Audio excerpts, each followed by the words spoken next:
नमस्कार दोस्तों, स्वागत है आपका द ग्राउंड रिपोर्ट में। मैं हूं समीर आत्मज मिश्र। चुनाव आयोग बिहार चुनाव से पहले जिस तरह के नए नए प्रयोग कर रहा है, उससे राजनीतिक दलों की आशंकाएं उसके प्रति काफी ज्यादा बढ़ती चली जा रही हैं।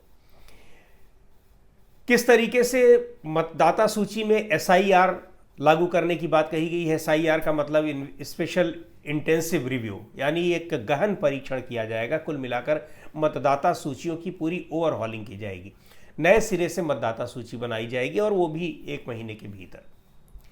और उसके अलावा जो विपक्षी दल इससे नाराज हैं, जब वो सवाल पूछ रहे हैं, चुनाव आयोग के पास पत्र लिख रहे हैं, ईमेल कर रहे हैं, मिलने का समय मांग रहे हैं, तो मिलने का समय तो दिया परसों और एक प्रतिनिधिमंडल ने मुलाकात भी की, लेकिन अब चुनाव आयोग ने एक ऐसा फरमान जारी कर दिया है, हालांकि वो तब भी लागू था, परसों जब मुलाकात हुई, कि राजनीतिक दलों के केवल जो प्रमुख हैं, अध्यक्ष हैं, वही आकर मिल सकते हैं चुनाव आयोग से, और उनके साथ कोई एक और हो सकता है। यानी एक राजनीतिक दल के साथ मुश्किल से 2 लोग हो सकते हैं, उससे ज़्यादा लोग नहीं आ सकते हैं। और दूसरी ओर अगर ज़्यादा लोग आए तो उनको बाहर बैठा दिया जाएगा, जैसे उस दिन जयराम रमेश जैसे सीनियर लीडर को नहीं जाने दिया गया चुनाव आयोग से मुलाकात के दौरान, जबकि 2-2 के हिसाब से उनके पास एक कोटा था जाने का। 11 राजनीतिक दल गए हुए थे इंडिया गठबंधन में जो शामिल हैं, उनमें से 22 लोग जा सकते थे, लेकिन महज 20 लोगों को जाने दिया गया। जयराम रमेश जैसे वरिष्ठ नेता को, कांग्रेस पार्टी के केंद्रीय मंत्री रहे हैं, बहुत ही सीनियर मिनिस्टर रहे हैं, उनको कहा गया कि आप रिसेप्शन बैठिए, आप नहीं जा सकते हैं। तो खैर, ये तो एक अलग बात हुई, लेकिन बड़ा सवाल ये है कि चुनाव आयोग ये कैसे कह सकता है कि रजिस्टर्ड राजनीतिक पार्टियां हैं, उनका एक तरीका है, कैसे वो रजिस्ट्रेशन उनका होता है, कैसे वो राष्ट्रीय पार्टी बनती हैं, कैसे वो रीजनल पार्टी बनती हैं, क्षेत्रीय पार्टी बनती है, और इनको वहाँ की जनता, अलग अलग जगहों की जनता चुनकर भेजती है, यानी उनके मेंबर्स को चुनकर भेजती है। राजनीतिक दल अपने समर्थन के लिए आम जनता के सामने जाते हैं। उन राजनीतिक दलों से संवैधानिक निकाय कैसे कह सकता है कि आप किसको भेजेंगे और किसको नहीं भेजेंगे? ये विदेश भेजे जाने वाला प्रतिनिधिमंडल थोड़ी ना है कि केंद्र सरकार ने पूछा आप राजनीतिक दलों से कि हम सर्वदलीय भेज रहे हैं प्रतिनिधिमंडल, आप भी अपने नाम दे दीजिए। तो राजनीतिक दलों ने जो नाम दिए, उसने कहा कि नहीं, ये नाम तो हमको नहीं लेने, हम अपने मन से चुनेंगे। तो अब चुनाव आयोग भी क्या उसी पैटर्न पर काम करने चल रहा है क्या? चुनाव आयोग ये तय करेगा कि राजनीतिक दल किसको भेजे या किसको ना भेजे। ये राजनीतिक दल की मर्जी है कि वो किसको अपना प्रतिनिधि बनाकर चुनाव आयोग के पास बातचीत के लिए भेज रहे हैं। उनको भी आप वेरीफाई करेंगे क्या कि आप केवल अध्यक्ष भेज सकते हैं, या मुश्किल से अगर अध्यक्ष नहीं है तो आप किसी उनके प्रतिनिधि को? भाई, ये उनको तय करने दीजिए। आप नहीं तय कर सकते हैं, चुनाव आयोग इसको नहीं तय कर सकता है। यही सवाल उठाया गया वहां पर, और इसको लेकर भी बड़ी नाराजगी है राजनीतिक दलों में कि किस तरीके से चुनाव आयोग ऐसे फरमान जारी कर रहा है जो पूरी की पूरी लोकतांत्रिक परंपराओं और मर्यादाओं को ही ध्वस्त कर देने वाले हैं। वो राजनीतिक दलों को निर्देश दे रहा है कि आप किसको भेजेंगे, किसको नहीं भेजेंगे। चुनाव की प्रक्रिया में जो धांधली के उस पर आरोप लगे हैं, उनके सवालों के जवाब तो नहीं दे रहा है, लेकिन ये जरूर कह रहा है कि इनके सवालों के जवाब मांगने के लिए आप अपने राष्ट्रीय अध्यक्ष को भेजिए, तब हम जवाब देंगे, उसके पहले हम नहीं देंगे। यानी कांग्रेस पार्टी की ओर से मल्लिकार्जुन खड़गे रोज जाए, समाजवादी पार्टी से सीधे अखिलेश यादव जाए, वो अपने किसी दूसरे नेता को नहीं भेज सकते, और इधर ममता बनर्जी जाए। पर चुनाव आयोग ये सारे मनमाने तरीके क्यों अपना रहा है, कैसे अपना रहा है, इसका भी जवाब उसने दिया, और ये जो जवाब है वो और हैरान करने वाला है। जयराम रमेश ने लिखा है कि चुनाव आयोग से जब ये सवाल पूछा गया तो उसने कहा कि ये नया आयोग है, ऐसे ही करेगा ये। और उसकी ये बात करते हैं जिस फरमान को लेकर विपक्ष चुनाव आयोग से मिलने गया और पूरे बिहार में नाराजगी है।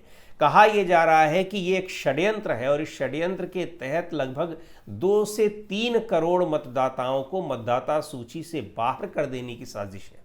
और ये वो मतदाता हैं जो आमतौर पर बीजेपी के खिलाफ वोट करते हैं। अब ये कैसे उन्होंने आइडेंटिफाई किया, क्षेत्रवार आइडेंटिफाई किया है या फिर कैसे किया है, लेकिन ये सच्चाई है, ये विपक्षी दलों का कहना है, ये उनका आरोप है। और 70% से ज़्यादा आबादी हर साल बाढ़ में प्रभावित रहती है। दरअसल चुनाव आयोग ने कहा क्या है, चुनाव आयोग ने कहा है कि 1987 के बाद जिनका जन्म हुआ है वो एक जब ये वेरिफिकेशन होगा तो उसमें उनको अपना जन्म प्रमाण पत्र देना होगा। और दूसरे जो 2003 के बाद वोटर बने हैं, जन्म प्रमाण पत्र, इसमें आपको वोटर आईडी कार्ड आपका जो पुराना वाला है वो मान्य नहीं होगा, आपका आधार कार्ड मान्य नहीं होगा। ये सारे जो इम्पॉर्टेंट डॉक्यूमेंट हैं जिनको हर जगह मान्यता मिली हुई है उसको चुनाव आयोग दोनों को नहीं मानेगा। वो कह रहा है कि आप बर्थ सर्टिफिकेट दीजिए। 22-23% आबादी जैसे कि सरकार के आंकड़े हैं वो बिहार के बाहर रहती है, मजदूरी करने जाते हैं लोग, रोजी रोटी के लिए जाते हैं, वो आकर कैसे अपना ये जन्म प्रमाण पत्र बनवाएंगे। और अगर जन्म प्रमाण पत्र वो नहीं देते, और वही नहीं उनके माता पिता का भी जन्म प्रमाण पत्र लगेगा, अगर वो नहीं देते हैं तो फिर वो मतदाता सूची से बाहर हो जाएंगे। और मतदाता सूची से बाहर करने का मतलब उसके बाद फिर जो दूसरे डॉक्यूमेंट आईडी प्रूफ जो होंगे वो भी उनके पास नहीं बन पाएंगे। और इस तरीके से लोगों को ये आशंका है कि कहीं उनसे उनकी नागरिकता छीनने का एक ये प्रयास तो नहीं है, षड्यंत्र तो नहीं है कि बाद में फिर उनकी नागरिकता को ही सीधे खारिज कर दिया जाए। एक बहुत बड़ा सवाल बना हुआ है और बहुत बड़ा लोगों में डर है, क्योंकि एक बड़ी आबादी वहाँ की बाहर रहती है। बाहर यानी वो कामकाज के लिए बाहर गई हुई होती है, बाद में फिर अपने घर आ जाती है।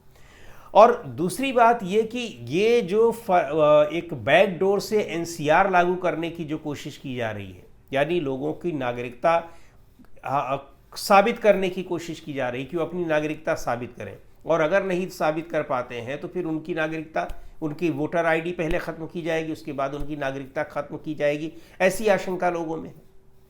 तो आखिर ऐसा क्यों हो रहा है? दूसरी बात यह है कि जब आपके पास मशीनरी कितनी मजबूत है जो 1 महीने के भीतर इस काम को अंजाम दे देगी। 1 महीने के भीतर वो सारे वोटर्स की जो डॉक्यूमेंट्स हैं उनको वेरीफाई भी कर लेगा और पर्सन टू पर्सन जाकर वो मिल भी लेगा, और उसके बाद जन्म प्रमाण पत्र के साथ वो नए दस्तावेज दे भी देगा। क्या ये संभव है? नहीं संभव है, क्योंकि इससे पहले जब 2003 में SIR हुई थी, यानी स्पेशल इंटेंसिव रिव्यू, उसमें 2 साल लग गए थे। और ये लंबी प्रक्रिया है, लाखों की संख्या में यहाँ पर बूथ हैं, उन बूथ से में जाना और एक एक वोट को वेरीफाई करना ये आसान नहीं है। दूसरी बात, और एक महत्वपूर्ण बात है कि आखिर ये जो वेरिफिकेशन हो रहा है, इससे पहले अभी 2024 के लोकसभा चुनाव हुए हैं, क्या वो लिस्ट फर्जी थी? हालांकि चुनाव आयोग कह रहा है कि उसमें बहुत सारे विदेशी वोटर्स भी आ गए थे जो मतदाता बन गए और नागरिकता मिल गई। तो भाई मतदाता वो बन गए, कैसे बन गए? उनको आपको रोकना चाहिए था। और क्या उनके बन जाने की जानकारी आपको थी? नहीं थी। तो क्यों नहीं थी, ये सवाल है। और दूसरे, अगर आपको जानकारी थी तो 2024 की जो सरकार बनी है लोकसभा में, जिनको वोट दिया गया है, क्या वो फर्जी वोटर्स के आधार पर बनी है?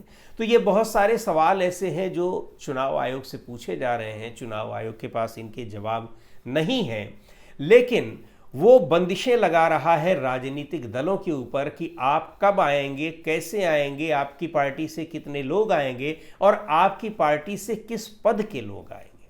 ये बहुत बड़ा सवाल है और इसको लेकर ज़बरदस्त नाराज़गी है विपक्षी दलों में। और विपक्षी दलों का ये कहना है कि अगर चुनाव आयोग अपनी ये मनमानी करता रहा, ये फैसले वो लागू कर दिया अगर उसने, तो फिर इसके खिलाफ एक बड़ा जन आंदोलन किया जाएगा। ये जन आंदोलन इसका नेचर क्या होगा, कैसे होगा, ये देखने वाली बात है। लेकिन इसको लेकर जिस कदर नाराज़गी बिहार के मतदाताओं में भी है, राजनीतिक दलों में भी है, उसको देखते हुए लग रहा है कि इसके खिलाफ बड़ी संख्या में जनता सड़कों पर उतरने वाली है। क्या होता है इसको देखेंगे। फिलहाल इस कार्यक्रम को यहीं समाप्त करते हैं। द ग्राउंड रिपोर्ट के यूट्यूब चैनल को आपने अब तक सब्सक्राइब ना किया हो तो ज़रूर कर लें। हमारे वीडियोज़ को लाइक करें, शेयर करें और अपने सुझाव भी हमें ज़रूर भेजें।